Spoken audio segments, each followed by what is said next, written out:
Ground level पे जन स्वराज की जो अभी करंट रीच है वो क्या है? इस बात की गारंटी देता है। आप लोग भी राज करने के लिए आए हैं या आप बिहार के लोग की जो स्थिति है वो सुधरे और वो लोग अपनी जिंदगी में अपने लाइफस्टाइल में राज कर पाए?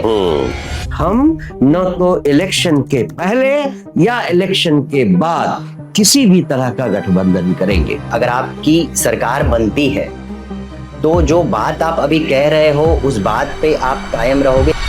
इतने सालों से मोदी जी बिहार आ रहे हैं, 10-11 सालों से। आज के पहले कभी उन्होंने पलायन वर्ड यूज किया? हम बीजेपी, कांग्रेस, आरजेडी, इसके अलावा जो हमारे पास कोई तीसरा ऑप्शन है ही नहीं इतने दिनों से। बिहार में बदलाव होगा संभव ही नहीं है। वो यहाँ पर इलेक्शन केवल इसलिए लड़े रहे हैं कि उनको सत्ता चाहिए। कि सीएम कौन होंगे? तो जो भी मुख्यमंत्री बनेगा, उनकी जो मानसिकता है वो सेल्फ डेवलपमेंट की है। एब्सोल्युटली, वो एक कोलैबोरेटिव डेवलपमेंट की नहीं। अगर बिहार की अर्बन यूथ अनएम्प्लॉयमेंट रेट है वो 26.4% है। जो मजबूरी में बिहार छोड़कर दूसरे राज्यों में जाते हैं और वहां फैक्ट्री में झाड़ू लगाने तक का काम करते हैं। बिहार में ही 12,000 रुपए तक की रोजगार की व्यवस्था करेंगे। ये जन स्वराज का पहला वादा है। 8.5% यूथ और वर्कफोर्स ही ऑर्गेनाइज्ड सेक्टर में काम कर रहे हैं। और हमेशा एक रीजन दे दिया जाता है सर कि बिहार एक लैंडलॉक स्टेट है, बिहार का कुछ नहीं हो सकता। बिहार के लोग अब तो जागिए। स्वास्थ्य मंत्री इन सारी पोस्टिंग्स के लिए जितने पैसे खाने चाहते थे उतने पैसे उन्हें मिल नहीं रहे।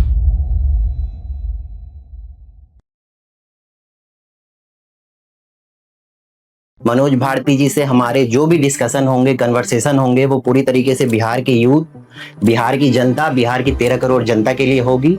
हम शुरुआत करते हैं अपने पॉडकास्ट का माँ सीता को प्रणाम करते हुए। तो नमस्कार सर, कैसे हैं सर आप? नमस्ते, हम ठीक हैं। आपके दर्शकों को भी मैं अपनी शुभकामनाएं देना चाहता हूँ। इस पावन समय पे मैं आपसे बात कर रहा हूँ, ये मेरे लिए भी खुशी की बात है। 20-25 साल से जो बाकी की पॉलिटिकल पार्टीज है, चाहे वो बीजेपी हो, चाहे वो नीतीश कुमार जी की पार्टी जदयू हो, चाहे तेजस्वी यादव की आरजेडी हो, तो आपने कहा कि उन लोगों ने राज किया।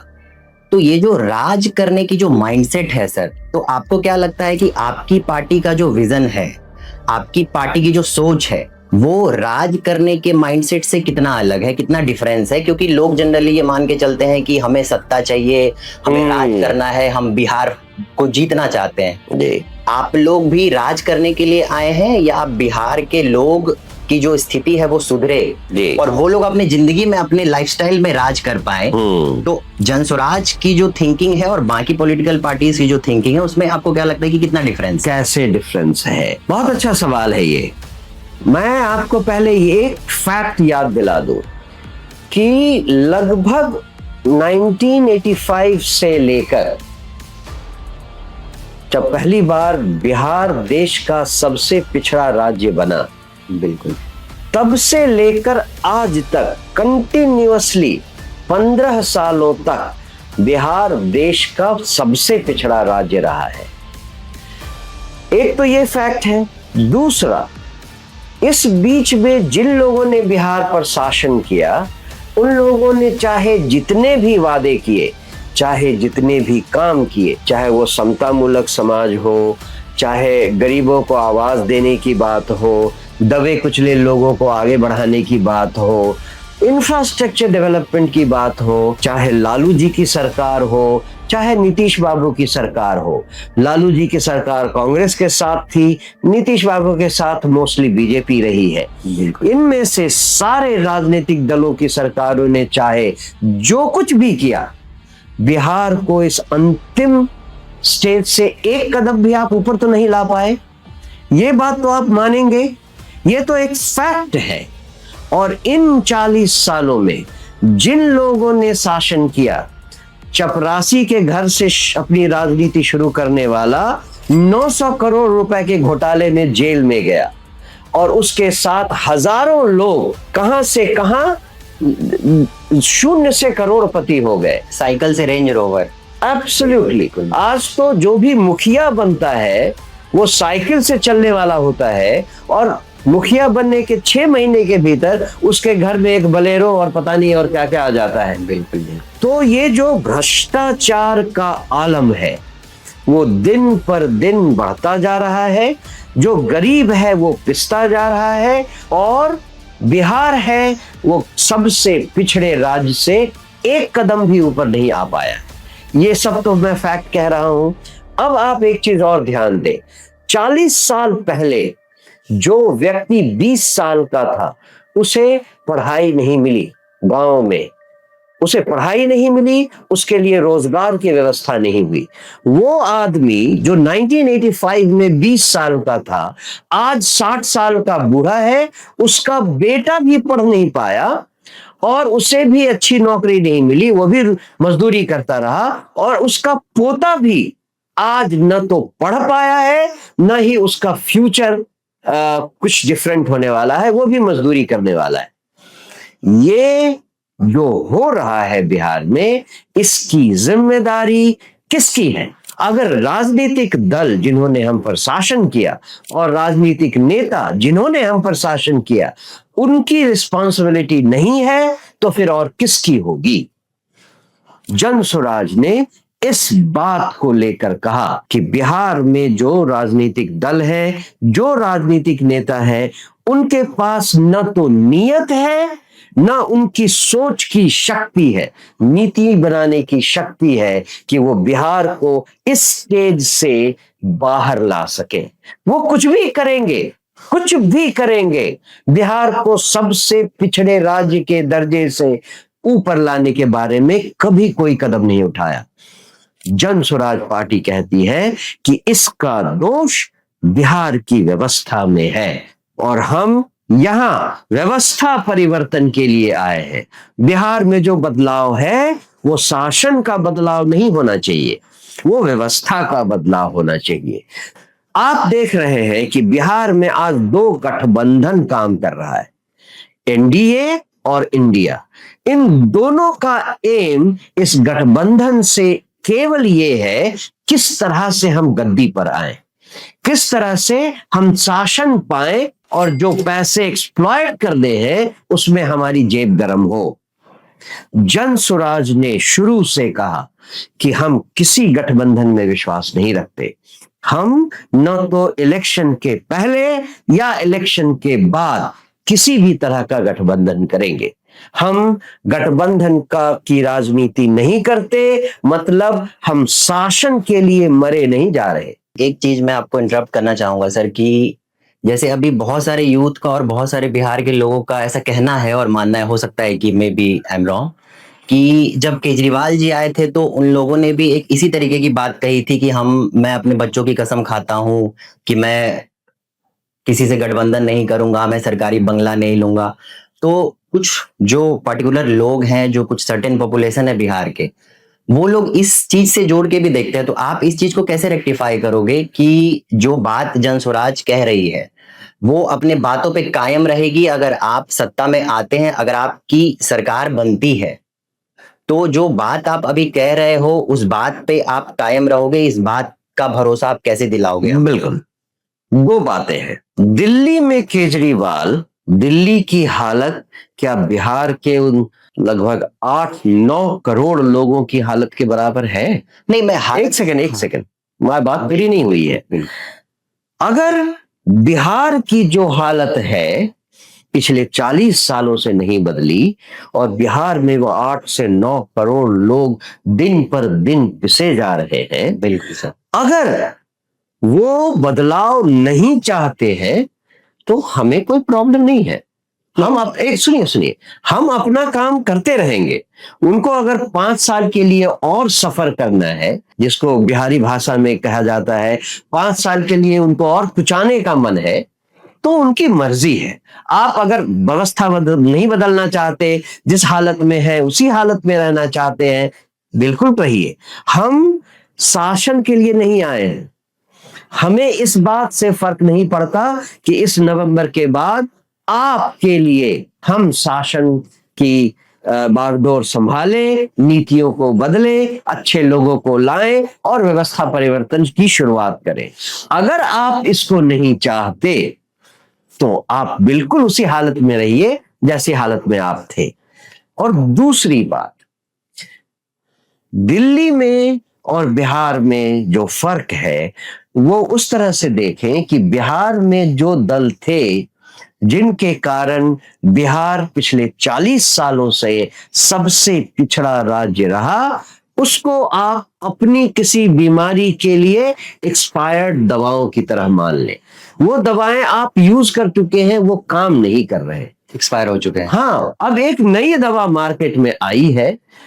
अगर आप भरोसा करें 20% चांस होगा, वहां तो निश्चित रूप से 0% है, क्योंकि 40 सालों से आपने देख लिया, सबको ट्राई कर लिया, उन लोगों ने काम नहीं किया। ये जो अनटेस्टेड, अनट्राइड नई दवा आपके सामने है, एक नया विकल्प आपके सामने है, एक बार उसको भी मौका देकर देख ले। अगर मौका नहीं देना चाहते तो हम नवंबर के बाद से फिर से स्क्रैच से शुरुआत करेंगे, फिर से आपको बताना शुरू करेंगे कि आपने क्या करना है और कैसे आगे बढ़ना है। बिहार को बदलना है। जो आपने सोचा, इनमें से किसी पार्टियों को आपने फिर से अपना भरोसा दिया, तो आप खुद देख लें कि आपने क्या क्या गलतियां की। और एक बहुत महत्वपूर्ण बात हुई है पिछले 3-4 महीनों में, एक बहुत महत्वपूर्ण बात हुई है जो जनता को, स्पेशली यूथ को, जो यंग लोग हैं, जो जवान लोग हैं, जो युवा हैं, उनको समझना चाहिए। जब से यहां बिहार में हमने, जनसुराज पार्टी ने और प्रशांत किशोर जी ने बिहार में बदलाव के बारे में कहना शुरू किया, बिहार से पलायन के बारे में कहना शुरू किया, धीरे धीरे ये शब्द और ये बातें सारी विरोधी पार्टियों के वोकैबुलरी में आ गई हैं। इतने सालों से मोदी जी बिहार आ रहे हैं, 10-11 सालों से, आज के पहले कभी उन्होंने पलायन वर्ड यूज किया नहीं। ये क्यों हुआ? जनसुराज ने इस बात की शुरुआत की। आज के पहले कभी पिछले 20 साल के शासन में नीतीश बाबू ने वृद्धावस्था पेंशन को 400 रुपए से बढ़ाया नहीं। जब से हमारी डिमांड 2000 रुपए पेंशन की हुई वृद्धों को, तब से इनके कानों पर जूं रेंगना शुरू हुआ, और उसके बावजूद इन्होंने 400 से 1100 किया चुनाव के 3 महीने पहले। क्या वो सोचते हैं कि बिहार की जनता इतनी बेवकूफ है जो नहीं समझेगी?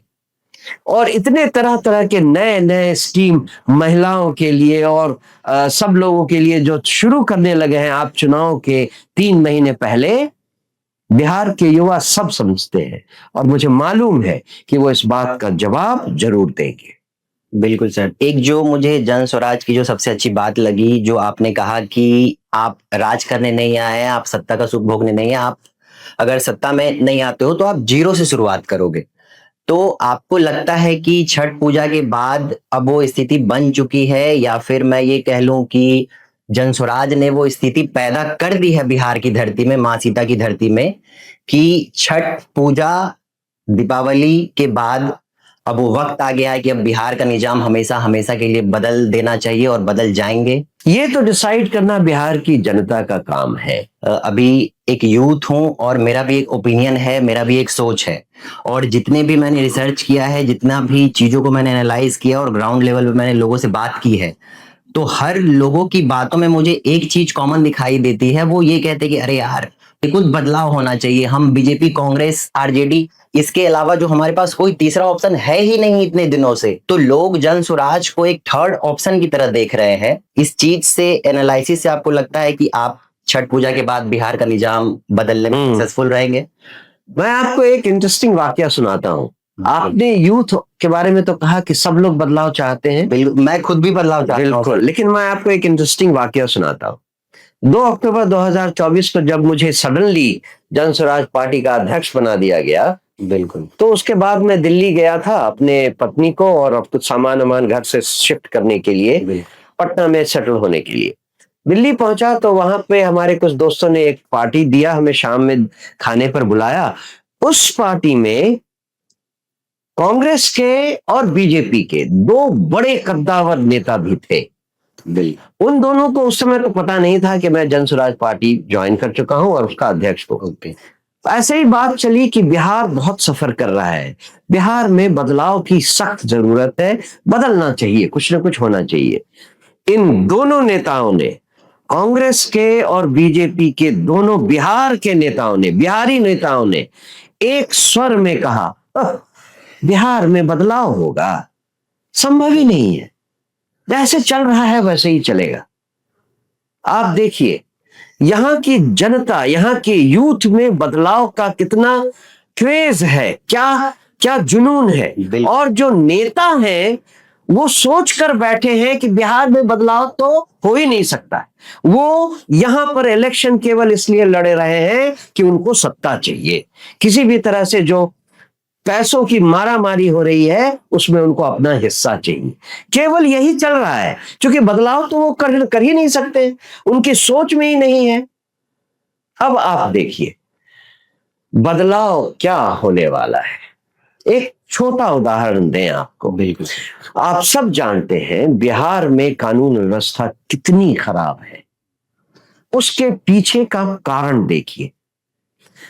आपके गांव में, आपके कस्बे में, बिहार पटना में किसी सड़क पर चलने वाला एक सिपाही, उसने कुछ गलती की, उसका एसपी, सुपरिंटेंडेंट ऑफ पुलिस, कुछ नहीं कह सकता। क्यों? अगर उसने उस सिपाही को कुछ कहा तो वो सीधा उठकर अपने विधायक के ड्राइंग रूम में चला जाएगा, अपने मंत्री के ड्राइंग रूम में चला जाएगा और उस एसपी की शिकायत करेगा। 2 घंटे में उस एसपी को फोन आएगा उस विधायक और मंत्री से कि तुम हमारे आदमी को परेशान मत करो। बिल्कुल। जब तक ये व्यवस्था बनी रहेगी, कानून व्यवस्था कैसे सुधरेगी? आप सोच कर देखिए, जो कानून व्यवस्था का हम इतनी दुहाई देते हैं, उसकी शुरुआत कहां से हो रही है? जब तक ये हायरार्की, जब तक ये ऑर्डर नहीं ऑब्जर्व किया जाएगा, कैसे कानून व्यवस्था सुधरेगी?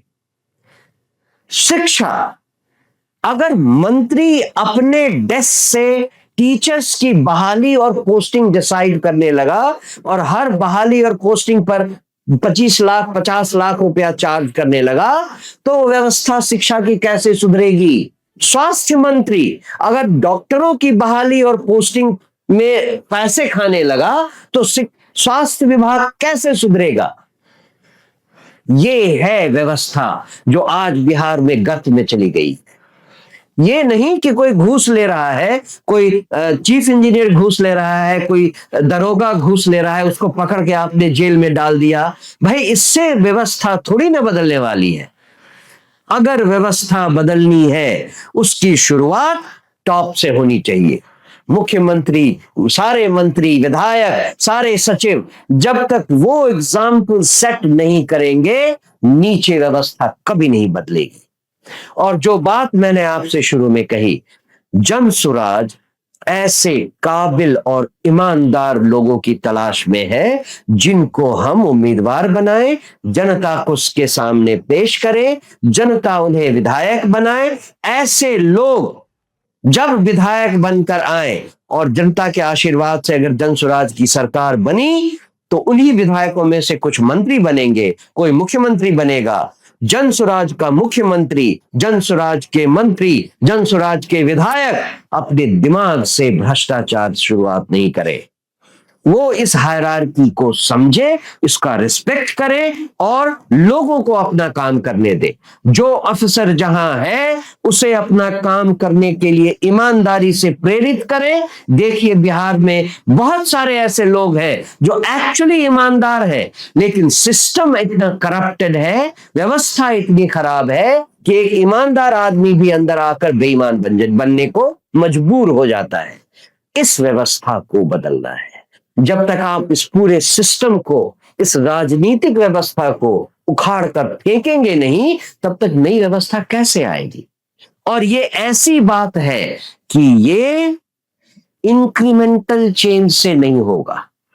आप सोचें कि इन्हीं लोगों को शासन करने दो, अभी कुछ कर रहे हैं, अगले साल कुछ अच्छा कर लेंगे, अगले साल कुछ और अच्छा कर लेंगे। ये तो 40 सालों से होता आ रहा है, इससे कुछ नहीं होने वाला है। पूरी सिस्टम को उखाड़ कर फेंकना है, नया सिस्टम लाना है, तभी ये बदलेगा। अदरवाइज बिहार अगले 40 क्या 100 सालों तक भी इसी हालत में रहेगा, देश का सबसे पिछड़ा राज्य। सर, अभी आपने सब कुछ बताया कि विधायक बनेंगे, मंत्री बनेंगे, बट एक चीज आपने स्किप कर दिया कि सीएम कौन होंगे। चलिए, मैं उस बात में नहीं जाना चाहता हूं कि सीएम कौन होंगे, बट फिर भी जब हम एक व्हीकल को चलाते हैं सर, तो उसकी ड्राइविंग सीट पे ड्राइवर कौन होगा, उसके ट्रेवलर्स इस चीज को बिल्कुल ही आइडेंटिफाई और वेरीफाई करना चाहेंगे कि जिस गाड़ी में वो सवार होकर आगे की यात्रा को करने वाले हैं, उसकी ड्राइविंग सीट पे कौन बैठे होंगे। हमारे संविधान में भी ये व्यवस्था लिखी हुई है कि चुनाव के बाद जो पार्टी सबसे ज्यादा नंबर लाएगी, सबसे ज्यादा विधायक बनाएगी, उनके चुने हुए विधायक बैठकर इस बात पर फैसला करेंगे कि उन्हें कौन लीड करेगा, मुख्यमंत्री कौन बनेगा। मुख्यमंत्री इस व्यवस्था में फर्स्ट अमंग इक्वल्स होता है, वो कोई राजा नहीं होता, वो फर्स्ट अमंग इक्वल्स होता है। तो अगर जनसुराज में सारे विधायक अच्छे, ईमानदार, काबिल इंसान हुए, तो जो भी मुख्यमंत्री बनेगा, जो भी वो फर्स्ट अमंग इक्वल्स बनेगा, वो वैसा ही काबिल और वैसा ही ईमानदार व्यक्ति होगा। हमें इस बात का पूरा भरोसा है कि हमने अगर सही उम्मीदवार चुने, जनता ने उन्हें चुनकर जिताया, तो जितने विधायक, जितने मंत्री बनेंगे, जितने लोग आएंगे, वो चुन चुन कर ऐसे ही लोगों को मुख्यमंत्री और मंत्रालय सौंपेंगे जो सही में ईमानदार और काबिल होंगे। 3 साल की पदयात्रा आपने प्रशांत किशोर जी ने की, और जो पिछले 1 साल से बिहार बदलाव यात्रा चल रही है, तो आपको क्या लगता है कि लोगों तक जन स्वराज की जो बातें हैं, जन स्वराज का जो विजन है, जो प्रशांत किशोर जी का विजन है, जो आपका विजन है, वो ग्राउंड लेवल पे, रूट लेवल पे कितना पहुंच पाया है? और यूथ, जैसा कि आपने कहा कि 3 लाख लोग जन स्वराज की बातों को और आप लोगों की बातों को, पीके सर की बातों को 3 लाख लोग रोज सुनते हैं, तो आपको क्या लगता है कि ग्राउंड लेवल पे जन स्वराज की जो अभी करंट रीच है वो क्या है? मैंने कहा था कि 3 से 5 लाख लोग बिल्कुल आज हर रोज जन स्वराज से जुड़ते जा रहे हैं, बिल्कुल ये बात थी। जो जहां तक पहला पार्ट है आपके सवाल का, लगभग 3 साल पहले जब प्रशांत जी ने अपनी पदयात्रा शुरू की थी, पहले पहले लोगों को बहुत ज्यादा इससे फर्क नहीं पड़ता था कि कोई आदमी गांव गांव में आ रहा है, और बहुत कम लोग इस बात को समझ पाते थे कि एक पढ़ा लिखा, अच्छी तरह से प्रसिद्ध और सक्सेसफुल आदमी क्यों इस तरह से गांव की यात्रा कर रहा है। लेकिन धीरे धीरे धीरे बहुत प्रयास करने के बाद एक ऐसा मौका आया जब लोगों ने खुद कहना शुरू किया कि भाई, आप कहते आ रहे हैं कि जिन जिन लोगों ने हमें 35-40 सालों से हमारे ऊपर राज किया, वो किसी लायक नहीं है, और हम जानते हैं कि किसी लायक नहीं है, लेकिन हमने भी तो कोशिश किया। कांग्रेस को हटा के लालू जी को लाए, लालू जी जैसे जब खुश नहीं थे तो हमने उनको हटा के नीतीश बाबू को लाए, सबको हमने ट्राई कर लिया। अब हम क्या करें? आप कहते हैं कि ये कोई काम के लायक नहीं है, तो कोई विकल्प तो होना चाहिए। बिल्कुल। ये आवाज जब लोगों से आनी शुरू हुई, तब अक्टूबर 2024 में जन स्वराज पार्टी का गठन हुआ था। और आप ध्यान देंगे, जिस दिन जन स्वराज पार्टी का गठन हो रहा था, 2 अक्टूबर 2024 को, तो हमारे संस्थापक सदस्यों की संख्या लगभग 1,06,00,000 थी। बिल्कुल। जिसमें पहले तो प्रशांत जी ने बहुत सारे गांव में, बहुत सारे प्रखंडों में बड़ी बड़ी सभाएं की।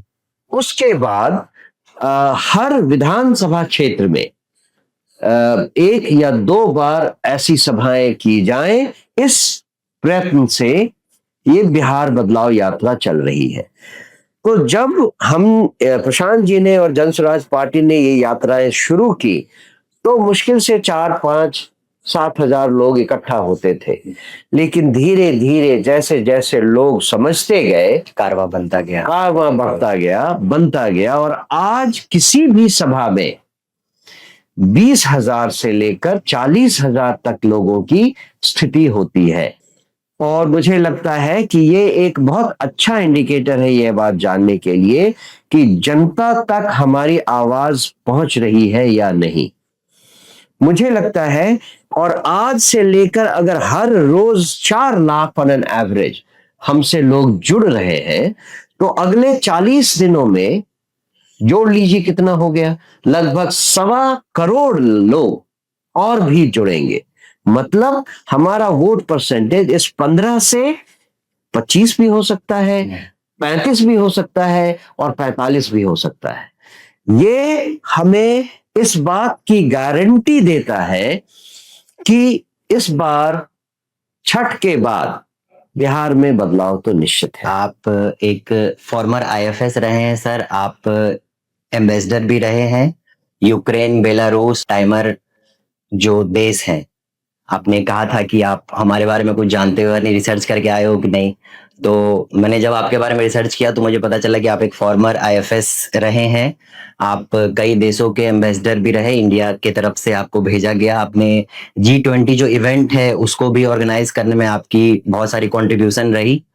तो आप उस जगह को, ब्यूरोक्रेसी से जो आपका ट्रांजिशन हुआ बिहार पॉलिटिक्स में, तो वो क्या ऐसी मोटिवेशन फैक्टर, या मैं कह लूं कि क्या ऐसी वजह थी कि ब्यूरोक्रेसी से आपने उस लाइफस्टाइल को लीव करके, छोड़ के आपने ये प्रण लिया कि मुझे बिहार को सुधारना है, और कैसे आपको जन स्वराज के प्रदेश अध्यक्ष के तौर पे चुना है? इसकी क्या वजह?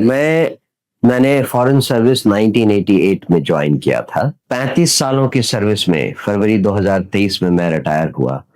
लगभग 35 सालों की सर्विस में मुझे लगता है कि 25 साल मैं देश के बाहर रहा। 8 अलग अलग देशों में मैं 3, 3.5, कहीं कहीं 4 साल रहा। चाहे ईरान हो, टर्की हो, यूक्रेन हो या इंडोनेशिया हो, ये सारे देश ऐसे हैं जो प्रगति के मामले में भारत से बहुत नीचे आते हैं। लेकिन इन सारे देशों में जब मैं था तो मुझे इस बात को देखकर बेहद अफसोस और दुख होता था कि वहां का समाज, वहां जब मैं रहकर बिहार आता था तो बिहार का समाज वहां के समाज से लगभग 100 साल पीछे दिखाई देता। बिल्कुल। चाहे ईरान हो, मतलब ऐसा कोई बहुत विकसित देश नहीं है, टर्की हो, यूक्रेन हो, इन सारे जगहों पे, इंडोनेशिया, इन सारे जगहों पे लोग ज्यादा सभ्य और संभले हुए हैं। अब आप बताइए क्यों? सभ्य समाज की एक निशानी होती है, हर व्यक्ति इस बात को समझता है कि उसके अधिकारों की सीमा कहां खत्म होती है। क्योंकि अगर आपने अधिकारों की सीमा को लांघा तो आप किसी दूसरे के अधिकारों का हनन करते हैं। बिहार में ये बिल्कुल उलट जाता है। बिहार में लोगों की आदत ही बन गई है कि आपका जितना अधिकार हो सके, जहां तक आप अपना पावर यूज कर सके, उस सब को बटोर कर अपने पास रख लीजिए। पता नहीं कौन कब कोई गुंडा आकर उसको छीन ले। ये इसलिए हुआ है कि पिछले 35-40 सालों में हमारे अपने अधिकारों का हनन होता रहा है। कोई गुंडा मवाली पॉलिटिकल वर्कर आकर हमारे दुकान में लूट कर ले गया, हमारे घर में आकर दबंगई कर गया, हमारी फैक्ट्री में आकर 10 तरह के गुंडई करके चला गया। मतलब हमारी जिंदगी का, हमारे काम का, हमारे रोजगार का कोई भरोसा नहीं कि कब कौन आकर हम पे गुंडागर्दी करे, हम पर दबंगई करे, रंगबाजी करे और हमें परेशान करे। जब हमारे अधिकारों का हनन हो रहा था, कोई सरकार नहीं थी, कोई नियम कानून नहीं था। धीरे धीरे बिहार के लोगों ने सोच लिया कि यही जिंदगी जीने का तरीका है। आप जब तक अपने अधिकार क्षेत्र में जितना ले सकते हैं उतना ले लीजिए, बाकी बाद की बात है। किसी सरकारी दफ्तर में एक चपरासी आपको उसके अंदर घुसने नहीं देगा। क्यों? सब अपनी बोरी भरने में लगे। बिल्कुल। उसको जितना अपने अधिकार में लगता है उतना अधिकार वो एक्सप्लॉइट करना चाहता है। एक छोटा एग्जाम्पल है बिहार, टिपिकल बिहार के लोगों की मेंटालिटी का। सड़क है, आप इधर से जा रहे हैं, दूसरी तरफ की ट्रैफिक इधर से आ रही है, रेड लाइट आया, एक कार रुकी, उसके पीछे दूसरी कार रुकी, तीसरी कार उसके पीछे नहीं रुकेगी, वो सामने आके खड़ी हो जाएगी, चौथी कार और सामने आके खड़ी हो जाएगी। जब लाइट रेड से ग्रीन हुई, तब उसके बाद 2 मिनट तक कोई नहीं चल सकता, क्योंकि दोनों तरफ रास्ता ब्लॉक्ड है। ये है एग्जाम्पल हमारे असभ्य समाज का। चाहे वो ईरान हो, चाहे टर्की हो, चाहे यूक्रेन हो, चाहे इंडोनेशिया हो, कहीं ऐसा नहीं होता, कहीं ऐसा नहीं होता। लोग समझते हैं कि उनके अधिकारों की सीमा कहां खत्म होती है, वो अपने अधिकारों की सीमा में रहते हैं, सारे नियम कानून आराम से चलते हैं, समाज में एक व्यवस्था होती है। ये कब आएगा बिहार में? ये करने के लिए हमें क्या करना होगा? इन लोगों से तो नहीं होने वाला। ये जो राजनीतिक नेता और जो व्यवस्था अभी आपके सामने, हमारे सामने है, वो फेंकने वाले लोग, ये जो मानसिकता वाले लोग हैं, आपने कलम को उछाल के फेंक दिया, आपने मां सरस्वती का अपमान किया। एब्सोल्युटली। इन लोगों से क्या ये व्यवस्था बदलेगी? यही लोग तो जिम्मेदार हैं इस व्यवस्था को नीचे लाने में, हम और आपको असभ्य बनाने में। यही लोग जिम्मेदार हैं। तो इन पर हम कैसे भरोसा करें?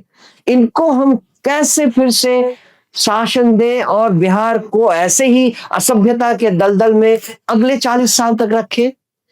अगर इस दलदल से निकलना है तो इनको उखाड़ फेंकने की जरूरत है। एक नई व्यवस्था लाइए, और हम उसकी कोशिश में हैं।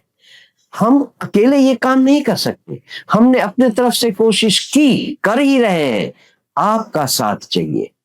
जब तक आप नहीं संभलेंगे, जब तक आप हमारा साथ नहीं देंगे, काबिल लोगों को, ईमानदार लोगों को हमसे जोड़ने में, अपना उम्मीदवार बनाने में, तब तक ये व्यवस्था नहीं बदलेगी। वो कहते हैं ना, किसी गांव में चले जाएं, किसी कस्बे में चले जाएं, कहीं चले जाएं, एक चाय की दुकान पर बैठिए, पान की दुकान पर बैठिए, और पान वाले से पूछिए, चाय वाले से पूछिए, भाई आपके यहाँ सबसे अच्छा आदमी कौन है? वो कहेगा वो जो एक बूढ़े मास्टर जी हैं, कितने अच्छे आदमी हैं, जो आदमी आप जाता है उसकी मदद करते हैं। वो जो पोस्ट मास्टर साहब थे और अभी काम कर रहे हैं यहाँ पे, इतने भले इंसान हैं, इतने अच्छे आदमी हैं, आप पूछिए मत। हमें ऐसे लोग चाहिए। हम समाज को मथ रहे हैं सब तरफ से, ऐसे हीरो को निकालने। कहना चाहते हो कि जितने भी आपके कैंडिडेट्स होंगे, जो आप 243 सीटों पे अपने उम्मीदवार खड़े करोगे, वो ऐसे लोग होंगे जो टीचर्स हो सकते हैं, उनका बैकग्राउंड या वो प्रोफेशन लॉयर वाला किसी भी तरह हो सकता है, वो पुराने एमएलए भी हो, पुराने लड़ने वाले भी, क्योंकि आप देखेंगे, ध्यान देंगे, मिक्सचर हो। इलेक्शंस में, पिछले इलेक्शंस में जितनी बार अच्छे लोगों ने आगे बढ़ना चाहा, कभी जीत नहीं पाए। लोगों को भरोसा नहीं होता कि क्या प्रोफेसर साहब अच्छा आदमी तो अच्छे हैं, लेकिन जीतेंगे नहीं। एक मुझे मजाक के तौर पे मैं कहना चाहूंगा सर कि एक मैंने वीडियो देखा था, उसमें एक कोई एमएलए के इलेक्शन लड़ने वाले थे और भीड़ आ रही थी, तो किसी रिपोर्टर ने पूछा कि आप जीतने के बाद क्या करोगे, तो उन्होंने कहा कि अभी हमारे पास बोलेरो है, जीत जाएंगे तो स्कॉर्पियो ले लेंगे। देखिए, तो उनकी जो मानसिकता है वो सेल्फ डेवलपमेंट की है। एब्सोल्युटली, वो एक कोलैबोरेटिव डेवलपमेंट की नहीं। अगर सर मैं डेटा की बात करूं, रिसर्च की बात करूं, अभी जो बिहार की अर्बन यूथ अनएम्प्लॉयमेंट रेट है वो 26.4% है। जो बिहार में यूथ अनएम्प्लॉयमेंट रेट है वो 20 से 30% है। तो आपको क्या लगता है सर कि being a former IFS officer आप इस चीज को ज्यादा अच्छे से एनालाइज कर पाओगे, आप इस डेटा को ज्यादा अच्छे से मुझे लगता है कि ग्रैब कर सकते हो, और आपने कहा भी था कि आप हमसे मिलने से पहले रिसर्च किया है या नहीं आपने जी। तो मैं वही आपको बताना चाहता हूं सर कि इसके लिए जन स्वराज का क्या स्टैंड है और जन स्वराज का क्या विजन है जी। कि इस चीज को कैसे आप चेंज करोगे, ये जो अनएम्प्लॉयमेंट परसेंटेज है और ये जो यूथ अनएम्प्लॉयमेंट है, इसके लिए जन स्वराज का क्या विजन है। आप अगर याद करें तो हमने जन स्वराज ने अपनी शुरुआती यात्रा से ही बिहार से हो रहे पलायन पर सबसे ज्यादा जोर दिया था। बिल्कुल। लगभग 35 लाख युवा बिहार से ऐसे हैं जो मजबूरी में फोर्स्ड माइग्रेशन है, जो मजबूरी में बिहार छोड़कर दूसरे राज्यों में जाते हैं और वहां फैक्ट्री में झाड़ू लगाने तक का काम करते हैं। हरियाणा पंजाब में खेतों में नॉर्मल मिनियल जॉब मजदूरी करते हैं। तमिलनाडु जाकर ठेले पर सब्जियां बेचते हैं। मुंबई में जाकर टैक्सियां चलाते हैं। क्यों? क्योंकि उनको वो काम करने के लिए यहां पर भी अपॉर्चुनिटी नहीं मिल पाती है। यहां पर रोजगार के साधन ही नहीं है, न फैक्ट्री है, न इतनी टैक्सियां चलती हैं, और खेती वगैरह में भी यहां पे उतना उनको पैसा नहीं मिलता जितना पंजाब हरियाणा में मिलता है। ऐसे हर यूथ को जो मजबूरी में बिहार छोड़कर बाहर 10-12 हजार रुपए की नौकरी रोजगार करता है, उन सब को बिहार में ही 12,000 रुपए तक की रोजगार की व्यवस्था करेंगे। ये जन स्वराज का पहला वादा है। जन स्वराज की सरकार जब बनेगी, हमने ये वादा किया है कि 1 साल के अंदर ऐसे सारे फोर्स्ड माइग्रेशन को बिल्कुल बंद कर देंगे। अब सवाल ये उठता है कि हम यहां पर उनको रोजगार कैसे देंगे। बहुत सारी चीजें इसके साथ जुड़ी हुई है। बिहार में रोजगार सृजन क्यों नहीं होता है, उसके पीछे एक बहुत बड़ा कारण है कि यहां से श्रम के पलायन के साथ साथ या उसके पहले यहां से धन का पलायन भी हुआ है। कैसे? बिहार में हम और आप जितने बिहार के लोग हैं बैंकों में अपनी जमा पूंजी रखते हैं। बैंकों को यह कर्तव्य है, उनको ये कहा गया है कि किसी राज्य में जितने पैसे आपको वहां के लोगों से मिले उसका 70% आपको उसी राज्य में लोन के लिए देना है। 70%। बाकी के स्टेट्स में ये रूल है, सब जगह ऑन एन एवरेज इंडिया में ये रूल है। 70% आपको उसी राज्य में उपयोग में लाना है। ठीक है। आपको पता है बिहार में ये 70% के बदले क्या रेशियो है पिछले 40 सालों में? 28%, 32%, 36%। अभी सुना है कि ये बढ़ के 40 से पार हुआ। ये छलावा क्यों किया गया सर बिहार के? क्योंकि बिहार के राजनीतिकों को पता ही नहीं है इसके बारे में। जातिवाद में उलझे रह गए पिछले, बाकी सब काम में उलझे रहेंगे। जिस काम से बिहार की प्रगति हो, बिहार में रोजगार बढ़े, उसके लिए कुछ नहीं। मतलब पिछले 1997 से आरबीआई का जो डाटा है वो कहता है कि 1997 से आज तक बिहार से 27 लाख करोड़ रुपए बिहार के लोगों के जमा किए हुए दूसरे राज्यों में चले गए हैं। बिहार में ये जिसको CD क्रेडिट डिपॉजिट रेशियो कहते हैं, ये जो यहाँ 40% है, मान लीजिए केरला में ये 95% है, गुजरात में 105% है, महाराष्ट्र में 110% है, तेलंगाना में 105% है। मतलब हमारे पैसे दूसरे राज्यों में जाके उपयोग में लाए जा रहे हैं, वहां फैक्ट्रियां बन रही हैं, वहां नए नए मॉल खुल रहे हैं, वहां नए शोरूम बन रहे हैं, और बिहार के लोग मुंह ताकते रह रहे हैं। उन्हीं शोरूम में वो जाके दरबान और सफाई करने का काम करते हैं। हमारे पैसे हैं और हमारे लोग वहां जाके दरबान और सफाई करने का काम करते हैं। कब तो चल, और हमारे नेता क्या कर रहे थे? उनकी इतनी अकल नहीं है। मतलब आज भी बिहार के कितने नेताओं को CD रेशियो के इंपॉर्टेंस के बारे में पता है? जरा पूछिए, देखकर बताइए।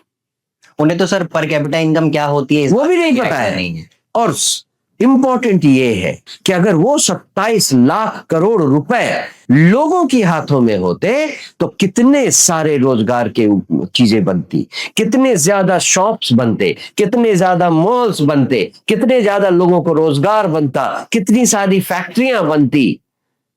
कहां है वो? क्यों नहीं है वो? और अगर ये दोनों रुक जाएं, मतलब धन का पलायन रुक जाए, श्रम का पलायन रुक जाए, बहुत जल्दी बुद्धि का पलायन भी रुक जाएगा, जो तीसरा पलायन हो रहा है बिहार से। बुद्धि का पलायन क्यों? आज गरीबों को छोड़िए, मिडिल क्लास के बच्चे, मिडिल क्लास की फैमिली चाहती है कि उनके बच्चे अच्छा पढ़े, अच्छी नौकरी करें, और यहाँ के भ्रष्टाचार के कारण और कानून व्यवस्था की कमी के कारण स्कूलिंग सिस्टम चौपट हो गई है। तो 10वीं किसी बच्चे ने पास किया, माता पिता पेट काट काट कर उनको कोटा भेजते हैं, दिल्ली भेजते हैं पढ़ाई करने के लिए। और एक बार जो बच्चा बिहार छोड़कर गया, फिर बिहार वापस नहीं आता था। यहां आकर करेगा क्या? न तो अच्छी पढ़ाई है, पढ़ाई के बाद न तो अच्छा रोजगार मिल सकता है उसको।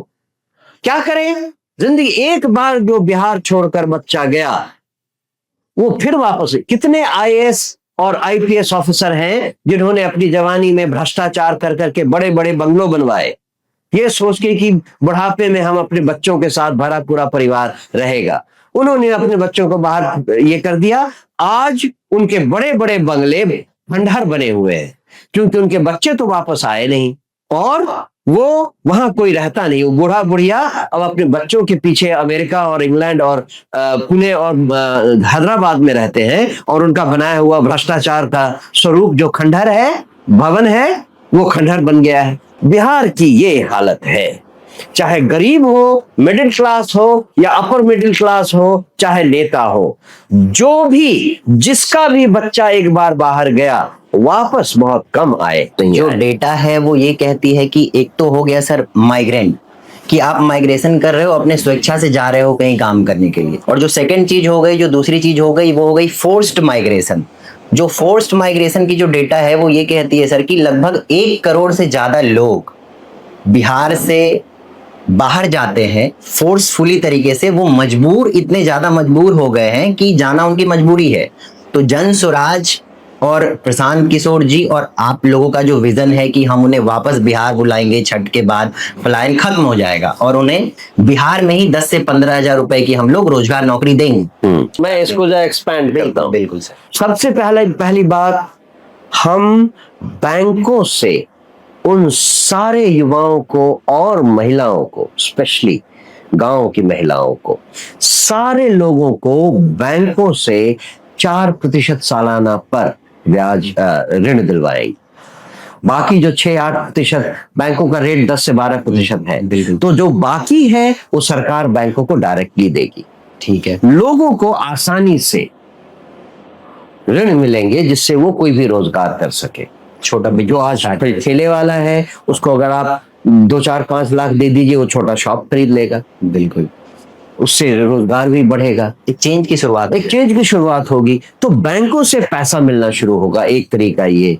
दूसरा, किसानों को हमने कहा कि आपको खेती के लिए अगर मजदूर चाहिए तो हम आपको वो मजदूर फ्री दिलवाएंगे, उसका पैसा सरकार आपको देगी, उन मजदूरों का पैसा। जो खेत में काम करेंगे जन मजदूर, उस खेतर मजदूरों को हम मनरेगा से जोड़ देंगे। अभी जो मनरेगा के लोग कटाई करके एक जगह से काट के दूसरी जगह करते हैं, उनको कृषि से जोड़ देंगे, और उसके तहत किसानों को सस्ते में रोज मजदूर काम खेतों में काम करने वाले लोग मिल जाएंगे। वहां बहुत लोगों को जो आज पंजाब और हरियाणा जाकर नौकरी कर रहे हैं, रोजगार कर रहे हैं, उनको यहाँ रोजगार मिलेंगे। तीसरा, जल्दी जितने बिहार में ऑलरेडी स्किल डेवलपमेंट सेंटर्स है, लेकिन वो काम नहीं कर रहे, उनको काम करके अगर हमने युवाओं को स्किल दे दिया और बैंकों से लोन दे दिया, देखिए कितनी जल्दी रोजगार सृजन होता है। Skill and finance will collaborate with each other and then a new product. Absolutely.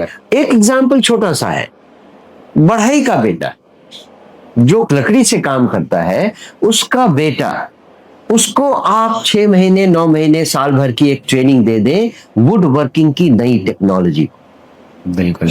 और उसको ऋण दे दें, फर्नीचर की एक शॉप खोल दें।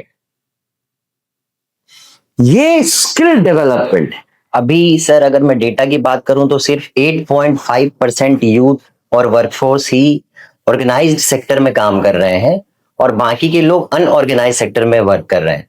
तो जो ऑर्गेनाइज्ड सेक्टर और जो अनऑर्गेनाइज्ड सेक्टर है बिहार में, तो आपकी क्या रोड मैप है कि जो ऑर्गेनाइज्ड सेक्टर की जो जॉब है उसको आप कैसे इंक्रीज करोगे, और जो अनऑर्गेनाइज्ड सेक्टर है जैसे कि आपने बताया कि आप 4% पे उनको लोन देंगे, वो एक अपना बिजनेस स्टार्ट कर सकते हैं, कोई ठेला वाला हो वो अपना शॉप ओपन कर सकता है। तो ये तो हो गई सर पलायन रोकने की, गरीबों की बात।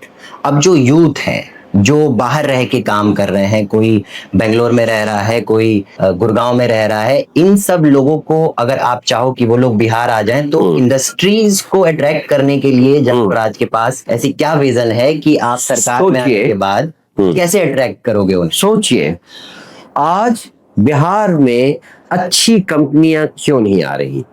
आज बिहार में इन्वेस्टमेंट क्यों नहीं हो रहा है?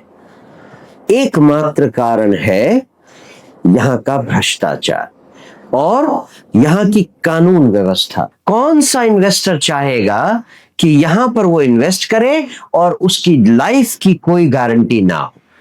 हर 8 घंटे पर बिहार में एक मर्डर हो रहा है। कौन आदमी यहाँ आकर इस अवस्था में इन्वेस्ट करना चाहेगा? आज से कुछ साल पहले पाटलिपुत्रा में एक इंडस्ट्रियल जोन बनाया गया, लगभग 100 कंपनियों को जगह दी गई। साल 2 साल 5 साल के भीतर आज ये हालत है कि गिनकर शायद 15 कंपनियां बच गई हैं।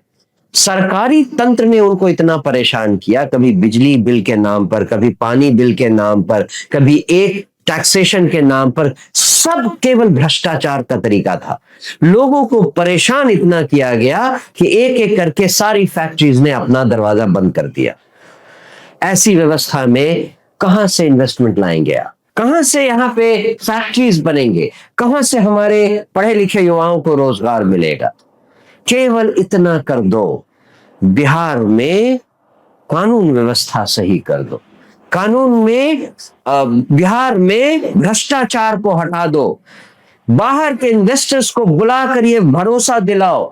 6 महीने की सरकार के बाद हम लोगों को यहां बुलाकर इन्वेस्टर समिट करेंगे, लोगों को ये भरोसा दिलाएंगे कि बिहार बदल गया है, यहां आप भी सेफ है, आपका इन्वेस्टमेंट भी सेफ है, भ्रष्टाचार भी आपको परेशान नहीं करेगा। देखिए कैसे हजारों लोग दौड़ कर यहां आएंगे। हमारे बिहार के लोग जो अभी अलग अलग कंपनियों में बाहर काम कर रहे हैं, उनसे केवल इतनी रिक्वेस्ट है, अभी इस व्यवस्था को बदलने में हमारा योगदान दीजिए। जब हम इसको बदल दें तब अपनी अपनी कंपनियों से कहिए, एक बार बिहार पर सोच कर देखिए। अभी आप एक्सपैंड करना चाहते हैं, एक ऑफिस बिहार में भी तो खोलिए। बिहार अब बदल गया है। देखिए कैसे नए नए ऑफिसेज यहां खुलते हैं, नए नए इन्वेस्टमेंट होंगे, जहां आप जो अपना घर बार छोड़कर वहां जाकर नौकरी करते हैं, आपको यही नौकरी मिलेगी। पटना क्यों, मोतिहारी क्यों नहीं, मुजफ्फरपुर क्यों नहीं, पूर्णिया क्यों नहीं, कैमूर क्यों नहीं, समस्तीपुर क्यों नहीं, जमुई क्यों नहीं और भागलपुर क्यों नहीं, गया क्यों नहीं और नालंदा क्यों नहीं? इन सारे जगहों पे इन्वेस्टमेंट होगी अगर ये व्यवस्था बदल गई, भ्रष्टाचार खत्म हो गया और कानून व्यवस्था संभल गई। उसके बाद आप जैसे युवाओं को ये काम करना होगा कि अपनी अपनी कंपनियों से कहिए, एक बार बिहार पर भी तो नजर डालिए, वो बदल गया है, वहां आकर काम शुरू करते। देखिए कितनी जल्दी यहाँ बिहार में परिवर्तन आता है। बिल्कुल सर, इच्छा शक्ति की मुझे लगता है कि पिछले 25-30 सालों में इच्छा शक्ति ही नहीं थी सर। वो इच्छा शक्ति की कमी की वजह से और भ्रष्टाचार की वजह से इस चीज को, और हमेशा एक रीजन दे दिया जाता है सर कि बिहार एक लैंडलॉक स्टेट है, बिहार का कुछ नहीं हो सकता। लोगों को कितना भी समझा दो, अरे वो तो कास्ट पे ही वोट करेगा, वो तो ऐसा ही करेगा, लोग चेंज एक्सेप्ट नहीं करना। तेलंगाना एक लैंडलॉक स्टेट है। बिल्कुल, तेलंगाना आज बिहार से कहां 15-20 गुना ज्यादा ऊपर ऊंचाई पर। एक फैक्ट और भी है, आप युवाओं में से स्पेशली जो पढ़े लिखे लोग हैं, इस बात को जरा गौर कीजिए। बिहार की आबादी 13 करोड़ है और बिहार का बजट 3,16,000 करोड़ है। ध्यान दीजिए, 13 करोड़ की आबादी पर बजट 3,16,000 करोड़ है। तमिलनाडु की आबादी 8 करोड़ है और वहां का बजट 7 करोड़ से ज्यादा है। Per capita budget allocation Tamil Nadu का बिहार की तुलना में लगभग 5 गुना ज्यादा है। Huge difference. इमेजिन। और बिहार के नेता जो पैसा मिलता है उसे भी यूज नहीं करते, सरकार को भेज देते हैं, उसके बाद जाकर दुहाई लगाते हैं कि बिहार को स्पेशल स्टेटस दे दो।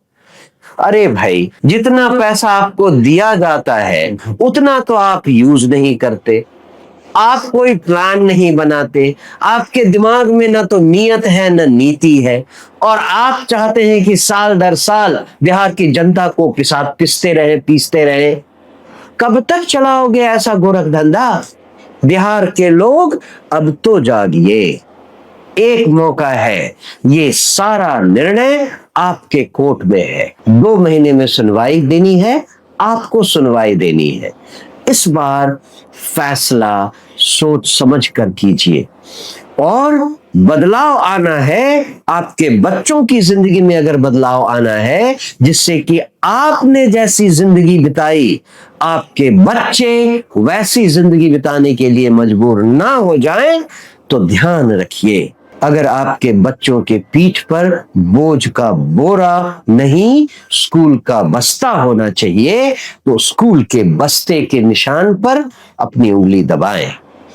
इसीलिए जनसुराज ने चुनाव आयोग से स्कूल का बस्ता अपना चुनाव चिन्ह मांगा था, जिससे कि आपको ये बताने में आसानी हो, ये समझने में आसानी हो, ये याद रखने में आसानी हो कि इस बार बदलाव की शुरुआत स्कूल के बस्ते से होनी है। स्कूल का बस्ता जहां कहीं दिखाई दे आपके वोटिंग लिस्ट में, वहीं पर अपना उंगली दबाइए। बहुत बहुत धन्यवाद। मुझे लगता है सर कि आपकी बातों से एक क्लैरिटी और एक डिफरेंस समझ में आया होगा लोगों को कि उन्हें क्यों एक ऑप्शन की तलाश थी और उन्हें किस ऑप्शन के साथ जाना है। और अगर सर मैं आपसे अब हेल्थ सेक्टर की बात करूं, तो CAG 2024 की रिपोर्ट ये कहती है सर कि अभी भी बिहार के पास 58,000 से 59,000 डॉक्टर्स है, जबकि बिहार की जो रिक्वायरमेंट है वो अप्रोक्स 1.5 लाख डॉक्टर्स की है। 53% शॉर्टेज है सर डॉक्टर्स की अगर मैं बात करूं। तो इसके लिए जन स्वराज का क्या रोड मैप है कि वो इस गैप को कैसे फिल करेगी, हेल्थ सेक्टर की जो इतनी बड़ी गैप है? बहुत आसान है, मैं लिटरली कह रहा हूं, बहुत आसान है। आज ये गैप क्यों है पता है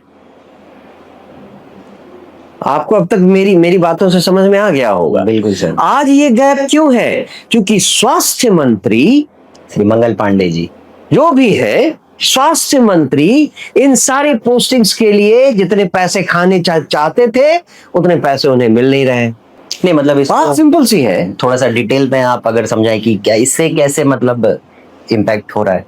क्या जनता को अगर ये मालूम है, कैग रिपोर्ट में है, तो यहाँ के शिक्षा मंत्री को नहीं मालूम है क्या कि कितनी वैकेंसीज अभी फिलअप करनी है? बिल्कुल। और अगर मालूम है तो उसके लिए क्या किया जा रहा है? कुछ भी नहीं किया जा रहा। क्यों?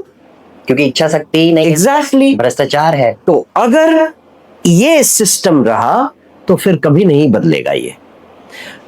जब जनसुराज की सरकार बनेगी, वहां का स्वास्थ्य मंत्री पहली मीटिंग में अपने सचिव के मार्फत ये संदेश देगा कि जहां जहां वैकेंसीज हैं 2 दिन के अंदर उसका रिकॉर्ड हमारे पास हो, 7 दिन के अंदर वैकेंसीज की लिस्ट निकाली जाए, 15 दिन में वो एग्जाम्स हो जाए और 1 महीने के अंदर बहालियां हो जाए।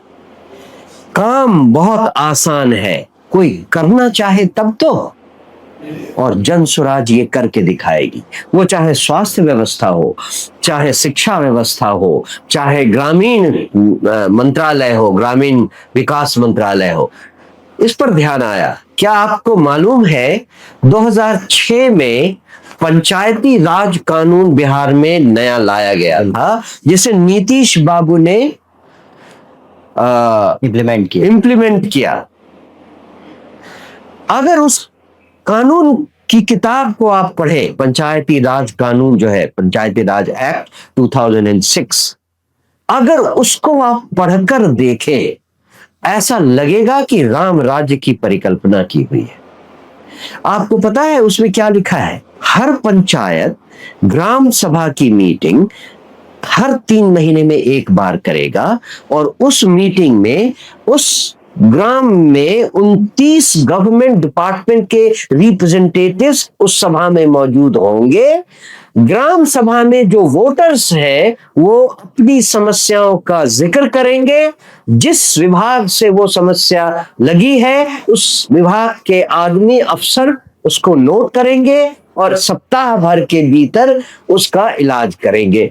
किसी को मत्स्य पालन करना है गांव में, उसके डिपार्टमेंट का अफसर वहां खड़ा है, वो ऑफिसर बैंक से लोन दिलवाएगा, मत्स्य पालन की ट्रेनिंग देगा और उसके लिए रोजगार शुरू करवाएगा। ये पंचायती राज कानून में लिखा हुआ है। 5 साल के अंदर 2011 तक नीतीश बाबू की ही सरकार में लोगों ने, नीचे के अफसरों ने और विधायकों ने और सारे राजनेताओं ने ऐसा धमाल मचाया कि उन सारे ओरिजिनल आर्टिकल्स को डाइल्यूट कर दिया गया। आज ग्राम सभाओं की ऐसी हालत है कि वो नॉन एग्जिस्टेंट है, होती ही नहीं है। 15 अगस्त को झंडा फहरा लिया मुखिया ने और 100 लोगों से साइन करवा लिया, वो हो गई ग्राम सभा की मीटिंग। मतलब एक जोक बन गया है जिस तरह से आज इंप्लीमेंट हो रहा है। हमें पता नहीं ये गवर्नमेंट और गवर्नमेंट की मशीनरी क्या कर रही है। केवल आप ग्राम पंचायती राज को सही ढंग से इंप्लीमेंट कर दें, देखिए लोगों की आधी से ज्यादा समस्याएं सीधे खत्म हो जाती हैं। कौन करेगा ऐसे? किस में हिम्मत है कि ग्राम पंचायती राज को सही ढंग से, व्यवस्थित ढंग से चलाए? मतलब कहां कहां उदाहरण दें हम आप। काम शुरू किया जाए तो हर डिपार्टमेंट में इतने ज्यादा काम करने हैं, केवल आपकी मानसिकता सही होनी चाहिए। वो जो मंत्री है वो घूसखोर नहीं होना चाहिए, वो जो मंत्री है वो सही ढंग से सोच समझकर काम करने वाला हो, जिसकी नीयत भी सही हो और जिसमें सोचने समझने की शक्ति भी। एक चीज मैं इसमें ऐड करना चाहूंगा सर कि आपने कहा कि मंत्री भ्रष्ट नहीं होना चाहिए। बिल्कुल बहुत अच्छी बात है, मैं भी इस बात का समर्थन करता हूं और पूरी बिहार की जनता भी यही चाहती है। जो अभी के मौजूदा हालात हैं, अभी आपने लोगों को टिकट्स दिए, आपने पूरी प्लानिंग की और आपने अपने ढंग से बेस्ट कैंडिडेट्स उतारे, वो जीत के आई, आपकी सरकार बन गई। लेट्स सपोज जब वो अपने पद पे जाएंगे तो इस बात की क्या इंश्योरेंस है कि वो भ्रष्ट नहीं होंगे? और अगर वो एक सेकंड के लिए भ्रष्ट होते हैं या भ्रष्ट निकलते हैं तो उसके बाद आप क्या कदम उठाओगे? या आप भी यही कहोगे कि हम उन्हें बर्खास्त कर देंगे या उन्हें पद से इस्तीफा देना पड़ेगा या वो जेल चले जाएंगे?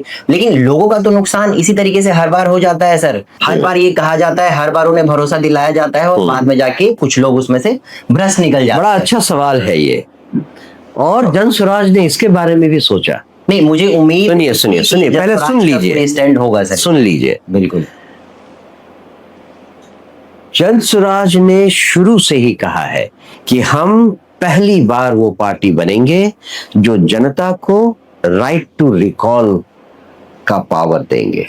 ये क्या है? 2.5 साल के अंदर कोई विधायक, मंत्री को तो छोड़िए, कोई विधायक, मंत्री भी कहीं न कहीं का विधायक, हाँ, अगर अपने उसके कॉन्स्टिट्यूएंसी के लोगों ने एक तरीके से 3/4 या जो भी एक तरीका बना हुआ है बनाएंगे, उन लोगों ने अगर कहा कि हमारा विधायक या तो घूसखोर है या भ्रष्ट है या काम नहीं करता, हमारे क्षेत्र में अभी तक आया नहीं है, इसे हटाओ,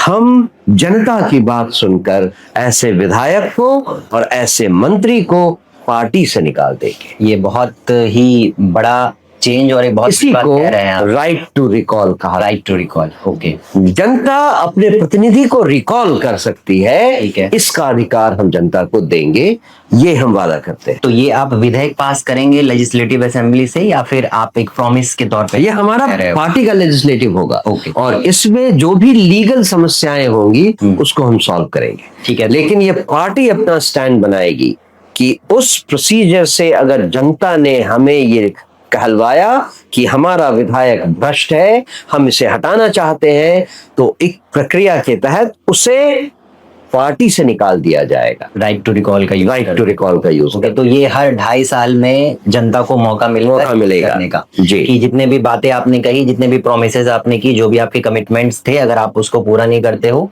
अगर आप करप्ट निकलते हो, तो 2.5 साल के बाद जनता आपको हटा देगी, और वो हटा देगी जनता। बिल्कुल। एक और चीज मैं आपसे सर ये जानना चाहता हूँ कि जो अभी प्रशांत किशोर जी ने भी कहा कि जो प्राइवेट और सरकारी स्कूल्स हैं, तो सरकारी स्कूल्स भी फ्री नहीं है, उनमें भी सरकार को पैसा खर्च करना पड़ता है उसको फ्री रखने के लिए। तो अभी जो कंडीशन है सर, 82% स्कूल्स में कोई इंटरनेट कनेक्टिविटी नहीं है, और अप्रोक्स 60 से 65% स्कूल्स में इलेक्ट्रिसिटी की कोई व्यवस्था नहीं है। स्कूलों को घरों तक ले आया जाए, बच्चों तक ले आया जाए।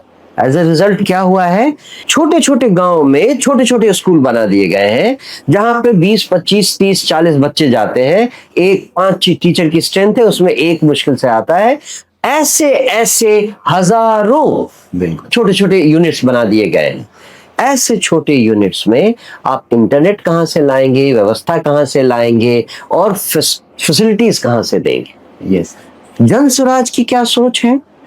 हम स्कूलों को बच्चों तक नहीं ले जाएंगे, बच्चों को स्कूलों तक लाएंगे। मतलब ये जो छोटे छोटे स्कूल बन गए हैं, इन सब को हटा दें, और इन सब के टीचर्स को और इन सब के विद्यार्थियों को हर प्रखंड में एक सेंट्रल स्कूल बनाएंगे, जिसमें एक बार बच्चा गया तो 1000, 1200 बच्चे एक साथ हैं, बड़ा स्कूल है, बड़ी फैसिलिटी है, और 100 टीचर्स हैं। और इन बच्चों को वहां से ले जाने लाने के लिए, जैसे शहरों में होता है, बस चलती है, 20 मिनट का बस राइड, एक स्कूल है, 20 मिनट के बस राइड में हर बच्चा उस स्कूल में ही जाएगा। ठीक है, ये होगा हमारी शिक्षा व्यवस्था का मॉडल, सरकारी स्कूल का मॉडल।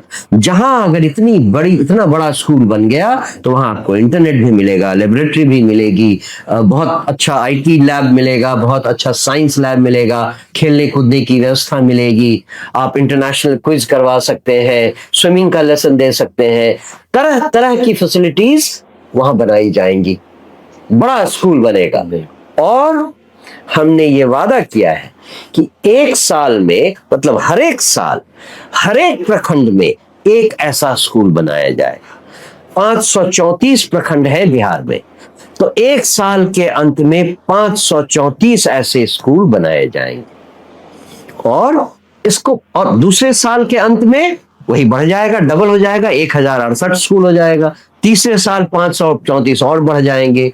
5 साल में हर प्रखंड में 5 ऐसे स्कूल बन जाएंगे। तो मीन्स जब तक ये नहीं होता, जब तक ऐसे अच्छे सरकारी स्कूल नहीं बन जाते, तब तक उन बच्चों को गांव के पास के प्राइवेट स्कूल में, कॉन्वेंट स्कूल जिसको गांव में लोग कहते हैं, अंग्रेजी स्कूल, उसमें डाला जाएगा, जिसका खर्चा सरकार देगी। ठीक है, और एक्चुअली अब तो हमने आपको सारी बातें लगभग बता दी है। इन्हीं सारी चीजों को 5 हमारे सिद्धांत है। जन्म से लेकर 15 साल तक के बच्चों को 10 साल की मुफ्त शिक्षा, 15 साल से 60 साल के युवाओं के लिए रोजगार, 60 साल से बड़े वृद्धों के लिए 2000 रुपए का सम्मानजनक पेंशन, महिलाओं के लिए 4% सालाना ब्याज पर ऋण दिया जाएगा, किसानों को मजदूरों की व्यवस्था सरकार से करवाई जाएगी जो नकदी फसल उपजाना चाहते हैं। अब आप जोड़िए, 2 बच्चों के लिए 500 रुपए स्कूल का, 1000 रुपए, 12,000 रुपए की रोजगार 13,000, 2,000 रुपए का वृद्धावस्था पेंशन 15,000, 2,500 ऑन एन एवरेज सरकार को, बैंकों को देना पड़ेगा 4% सालाना ब्याज पर महिलाओं को ऋण देने के लिए 2,500 ये, और मजदूरों के लिए भी सरकार को 2,500 रुपए खर्च करना पड़ेंगे महीने में।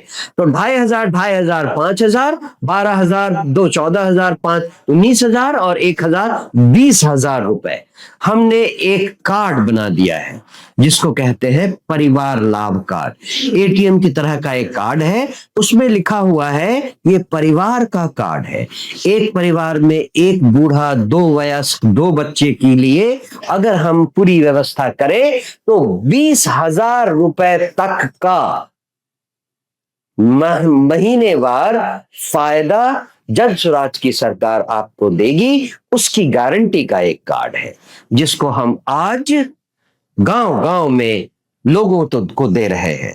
अभी एज ऑफ नाउ 90 लाख ऐसे कार्ड डिस्ट्रीब्यूट हो चुके। पीएलसी कार्ड, परिवार लाभ कार्ड, 90 लाख परिवार जन स्वराज से जुड़ गए हैं। अगले 40 दिनों में ये संख्या हमारे टारगेट के हिसाब से 2 करोड़ होनी चाहिए। तो जब तक चुनाव का समय आएगा तब तक 2 करोड़ परिवारों को ये परिवार लाभ कार्ड मिल जाएगा। अगर आप में से कोई इसका लाभ अभी तक नहीं उठा पाए हैं तो जल्दी से जल्दी अपने गांव में, अपने घर के पास इसका इंतजार करें, इसके लिए कोशिश करें और अपने आप को रजिस्टर इसको लेके थोड़ी बहुत कंफ्यूजन भी है सर। अगर मैं ग्राउंड रियलिटी की बात करूं कि कुछ लोग इसको एटीएम कार्ड की तरह समझ ले रहे हैं, या कुछ लोगों को लग रहा है कि आपकी सरकार आने के बाद क्या इसी कार्ड का यूज करके उन्हें पैसा मिलेगा। तो इस कार्ड का एक आप फीचर जो है वो स्पेसिफिकली तरीके से एक बार आप मैंने भी बताया 20,000 का तो मैंने बता दिया। ये बात समझने की है कि ये कार्ड 20,000 रुपए तक का महीने में फायदा देगा।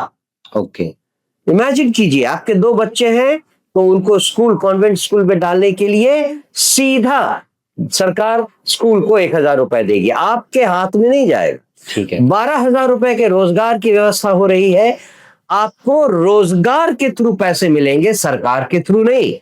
सरकार आपको रोजगार दिलवाएगी। ठीक है। पैसे आपको, जिसने आपको रोजगार दिया वो उससे मिलेगा, सरकार से नहीं, डायरेक्टली नहीं। सरकार से केवल वृद्धों को 2,000 रुपए का पेंशन मिलेगा, ये डायरेक्ट बेनिफिट होगा जो उनके अकाउंट में महीने में, हर महीने में चला जाएगा। महिलाओं को जो ऋण के लिए बैंकों से उधार लेना है, उसके लिए जो बैंक को 6-8% का पोर्शन सरकार को देना है, वो सरकार उनको देगी। आपको केवल उसका फायदा मिल रहा है कि आपको 4% सालाना पर ब्याज मिल रहा है। किसानों को मनरेगा के तहत मजदूरों की व्यवस्था करवाई जाएगी। किसानों को पैसा नहीं दिया जाएगा। ठीक है। किसानों के लिए जो मजदूर आएंगे उनको मनरेगा या सरकारी व्यवस्था के तहत पैसे मिल जाएंगे। मुझे लगता है कि वो मुद्दा पहले भी था और वो मुद्दा आगे भी रहेगा, जो एक नेशनल इशू है और वो बिहार से भी रिलेटेड है। और माइग्रेंट वर्कर्स की तो हमने बात कर ली सर, लेकिन अब मैं आपसे बात करना चाहता हूँ इलीगल इमिग्रेंट्स की, जो बिहार में है, जो झारखंड में है, जो बंगाल में है। जो आप बंगाल की सिचुएशन देख रहे होंगे सर, और बिहार में भी मुझे लगता है कि 50 लाख से 1 करोड़ के अप्रोक्सीमेट में, मैं कोई डेटा रेफर नहीं कर रहा हूं, बट ये एक एक्सपेक्टेड डेटा है कि इतने लोग इलीगल इमिग्रेंट्स फ्रॉम बांग्लादेश और अदर कंट्रीज रह रहे हैं। इस पे जन स्वराज का क्या स्टैंड है? जो इलीगल माइग्रेशन हो रहा है वो इसलिए हो रहा है कि हमारी कानून व्यवस्था ऑर्डर में नहीं है।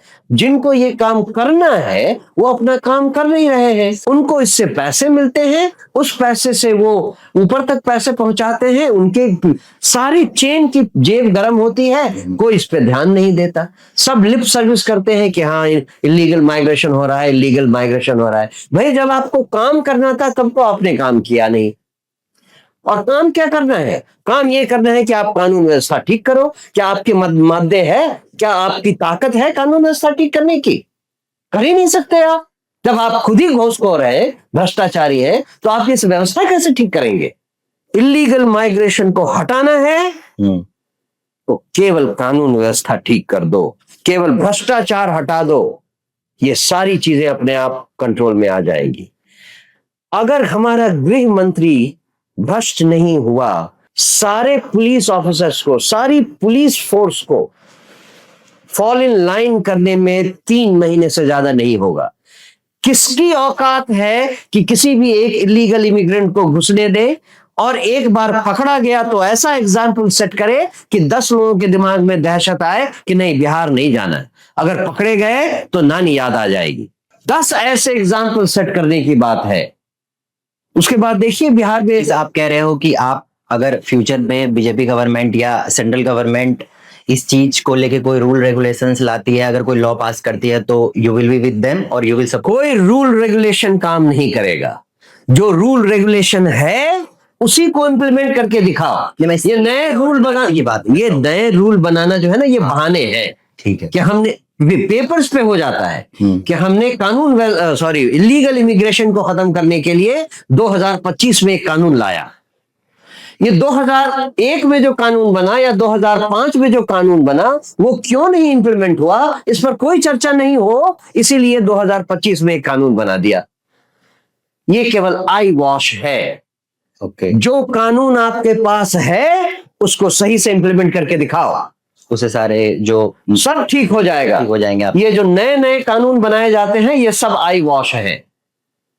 एनआरसी को सपोर्ट करते हो आप एज बीइंग अ फॉर्मर? क्या एनआरसी?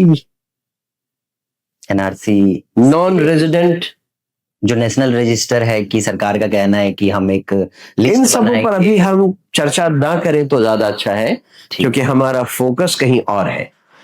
एनआरसी जब वो समय भी आएगा जब हम उस पे बिहार को संभाल पाएंगे। बिल्कुल। एक बार बिहार समझ जाए, ये जो चाल चरित्र चेहरे वाले भोले चेहरे बनाकर जो आपके सामने मंत्री बने फिरते हैं, उनकी असलियत क्या है ये आप देखिए और इससे समझिए कि यहाँ कितना बड़ा बदलाव होना चाहिए, यहाँ बदलाव की जरूरत क्यों है और बदलाव कैसे आना चाहिए। जब तक ऐसे नेता कान पकड़ के निकाला नहीं जाए इनको, तब तक बिहार में बदलाव संभव नहीं है। और ये निकालना हमारे लिए नहीं है, आप निकालेंगे। ये कान पकड़ के निकालने की बात जो हम कर रहे हैं, ये कानून व्यवस्था नहीं निकालेगी, ये जनसुराज पार्टी नहीं निकालेगी, ये बिहार की जनता निकालेगी।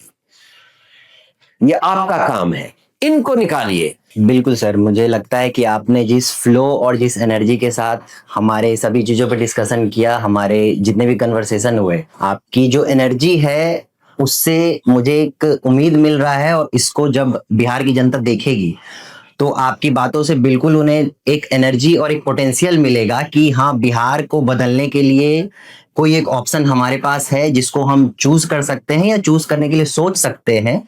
और बिल्कुल मुझे लगता है कि वो आपकी बातों को, आपकी कही हुई बातों को और प्रशांत किशोर जी का जो विजन है, जो जन स्वराज का विजन है और जो आपका और आपकी टीम का विजन है, वो बिल्कुल लोगों तक पहुंचेगी। और मुझे लगता है पहुंच भी रही है बहुत हद तक। और लोगों की सोच में बदलाव होगा और लोग चेंज को एक्सेप्ट करेंगे।